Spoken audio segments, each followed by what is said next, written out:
Hello crafty people, it's Sharon here again, and today I'm back with you to create another card, this time with a more autumnal feel, and in this case we're heading for Halloween.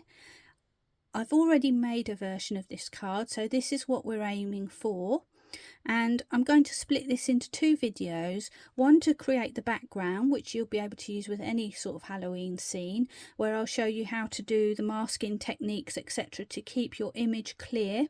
And the second one will be the actual colouring of my image, and we're going to use Ohuhu markers for that one. So I'll just quickly show you the stamp set before we begin. And here it is. It's a lovely Françoise Reed stamp set from Woodware, and it's quite a sizable stamp, brilliant for colouring in with brush pens, etc. And I just like it because I thought it was just really fun and quirky. I know that I've seen these on Hobby Maker on TV before. You can also get them from www.crafts-.co.uk, and Creative Expressions are the license holders for Woodware, so you can probably get them on their own website now if you go and have a look over there. So let's begin. My card ended up being A5. So what I've done is I've taken a piece of multi-purpose stamping card, which was originally A4, and cut it in half. So this is the width of the A4 page, and I've trimmed it down to about 14.5 centimeters down the side. I've then placed my image centrally on this piece of card, and the idea of that is so I can get on with all my blending, etc., and then if I need to cut anything off I can do without actually disrupting my main image. As I said, I'm colouring in alcohol pens, so I've stamped my card using Memento black ink. Now the next thing we're going to do is look at what items we're going to use. I like to use Distress Oxides for my backgrounds for this kind of thing, because they are very opaque. They're also really good for blending. They're much easier to blend than the regular Distress inks, and they give a lovely bright vibrant colour. So I'll just quickly talk through the colours that I've chosen. I have, for the orangey part in the middle, Crackling Campfire. I have Villainous Potion for my outer edge. For my ground, I'm going to make that a dull green colour, so I've used Rustic Wilderness. And finally I've gone to my regular Distress ink, Black Soot, and I'm going to use that to darken around the edges to give that real darkened look, and also to make the image pop in the middle. Okay, so the first thing we need to do is mask off our image, because we're going to be blending and we don't want to get this image dirty. So what I have done, if I just pull this across, is I've created a mask which I'm going to stick over my image whilst I'm doing my inking. Now there's lots of masking papers and things out there for you to use. The one that I've used in this case is actually on a roll, so I'm just grabbing that, and it looks like this. You just pull it off. It's quite sticky. This is probably a bit more expensive to buy than if you buy sheets, but it's really good value for money because you get loads on there, and you can sort of do any size of stamp that you want. It's also fairly robust, whereas some of them are very thin and just tear quite easily, so you will get a good few uses out of this once you've actually made your mask. My tip would be to take your paper, your masking paper, and stick it onto a piece of scrap copier paper, stamp your image on the top, and then cut round and separate your sticky paper afterwards. If you want to know where to get this, I know that Crafts Companion do a roll of masking paper on their website. This one was actually from Stamp Addicts, and it was an American brand, which I can't remember what it was for the life of me because I've had this for years, but definitely Crafts Companion do something similar. So once you've stamped your image, you need to cut it out, and what you're trying to do is cut not round the lines but on the lines, because you want your ink mask, your ink background to go right up to the edges of your image. And you can see I've already used this once on my previous card. I'm just going to pull that off and then I'll show you how to apply it. As you can see, I've just stuck it to the back of my packaging. Just be a bit careful with the small pieces and delicate areas, because this is a, you know, it's just paper at the end of the day. Now I've just ripped mine a little bit just there. Never mind, it will stick back down.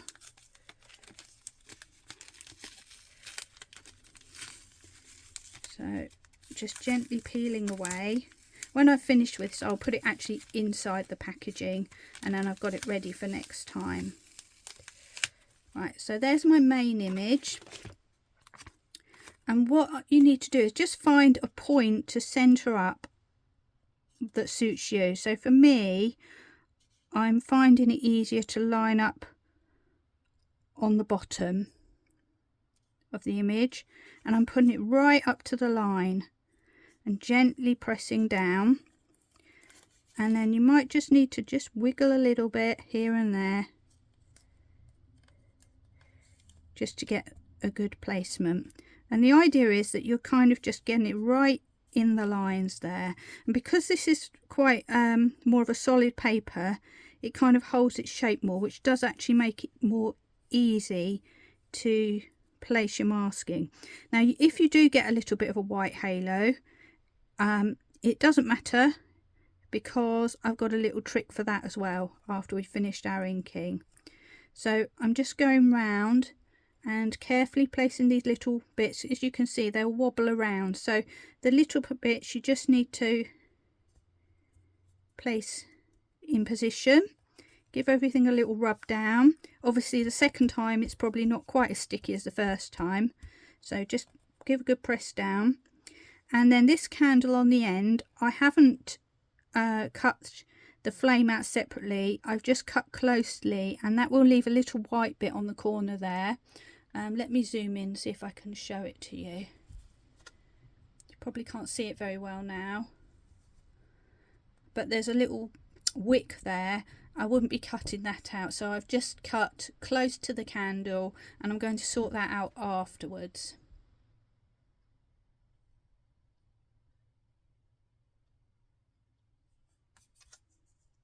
There we go. Now this little spider, he was completely detached from the main image, so I cut him out separately, and I'm just going to peel him off now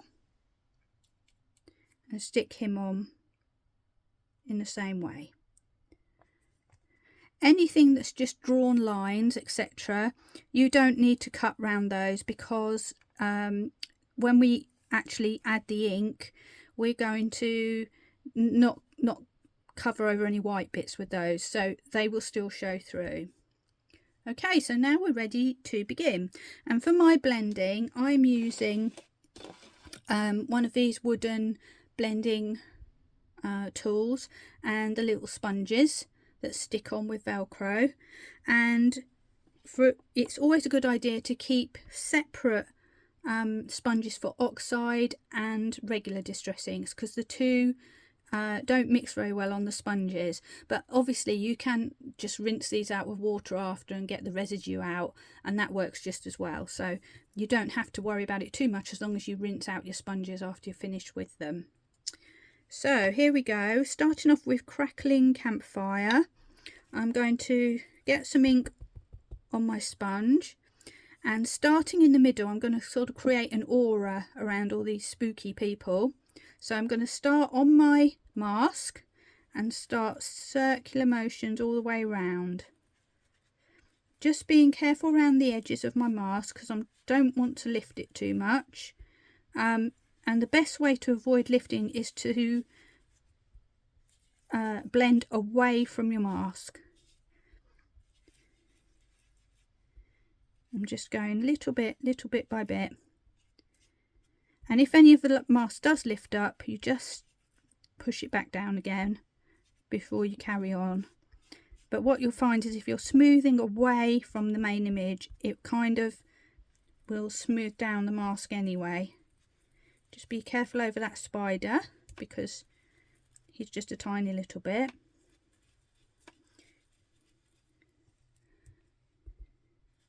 And as you can see, there are lines and marks, but we're not going to worry too much about that right now. Okay.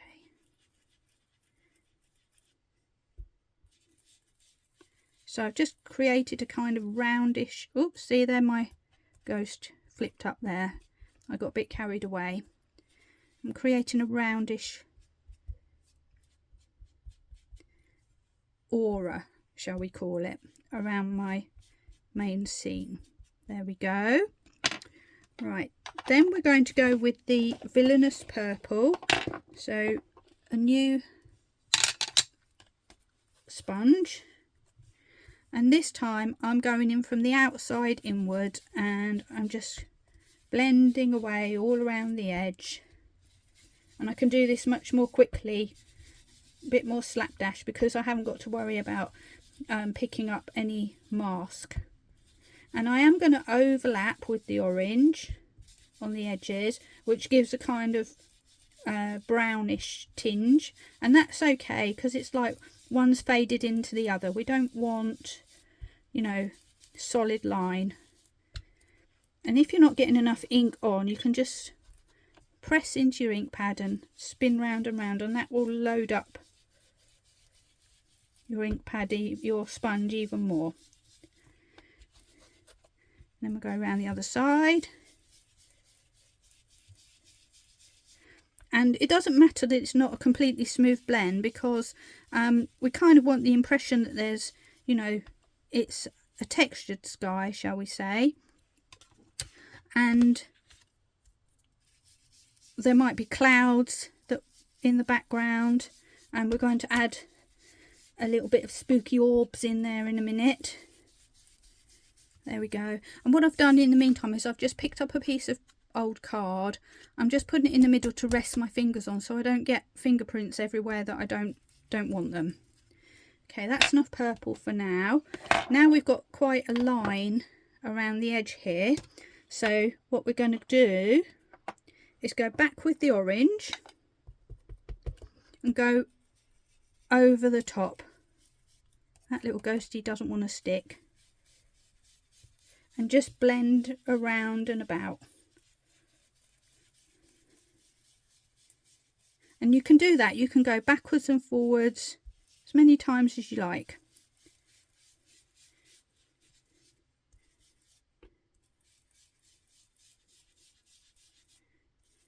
There we go.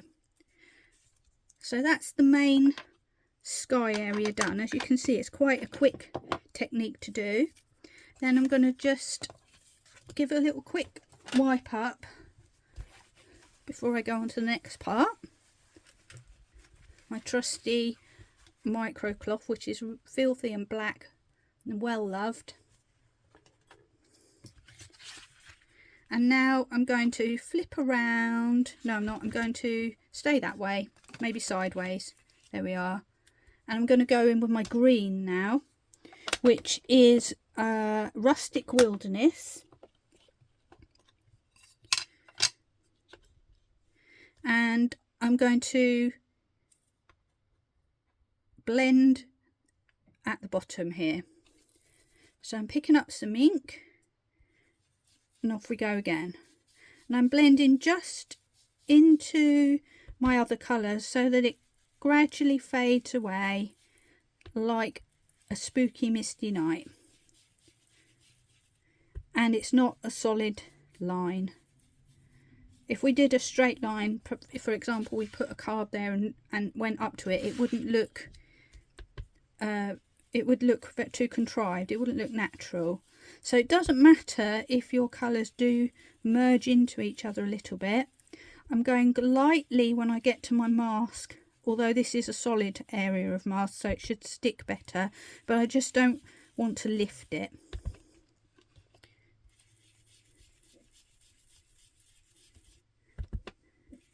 And of course, if you feel like you need to, you can go back with your orange and your purple and just blend back again if you want to. but I don't think I'm going to need to. And as you can see, this is quite a sort of greyish brown, so green, sorry, so it fits well with the theme of, you know, dusky dark night. There we go. So my card is all covered. I'll just do a quick wipe up again.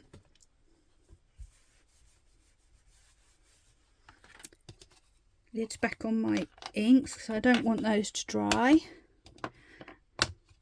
And now I'm going to come in with my final colour, which is a traditional Distress ink, black soot, or you could use any dye-based ink that you've got. And the reason why I'm using this is because it's more translucent, and I just want to give a shadow of darkness around the edge of my card. So for this, I've got a stencil brush. This one happens to be a Lavinia one. And I'm going to go in and grab my ink, starting from the corners, start brushing away. Now I think my ink pad might be getting a bit dry, so I'm just going to have a look and see if I've got something else. I think a memento would probably work quite well, so let's give that a go. This is a memento tuxedo black, and this is same sort of thing, a dye based ink. In fact, it's what I use to stamp. There we go. So what I'm doing is loading up with ink and just bringing in and swiveling round. This is a lot more colour on this one, so that's good. I'm turning my paper around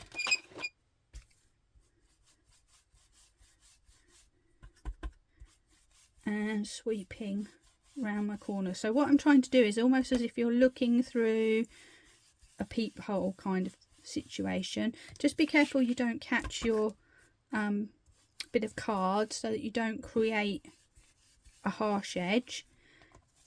And basically you're going to go round and round. And what that does, it kind of gives the feeling of darkness all around with something lighting up in the middle. So it's a really good technique to use. There we go. But because this is a translucent ink, it doesn't cover over the oxide colours that we put underneath. There we go. So suddenly that looks like it's in the night. Okay, so that just goes to show any dye-based ink will work. Quick wipe up again. And now for the final piece of the background, we're just going to need a bit of water and a fan brush or a round brush if you don't have a fan brush, and a piece of kitchen towel. So we're going to dip the fan brush into plain water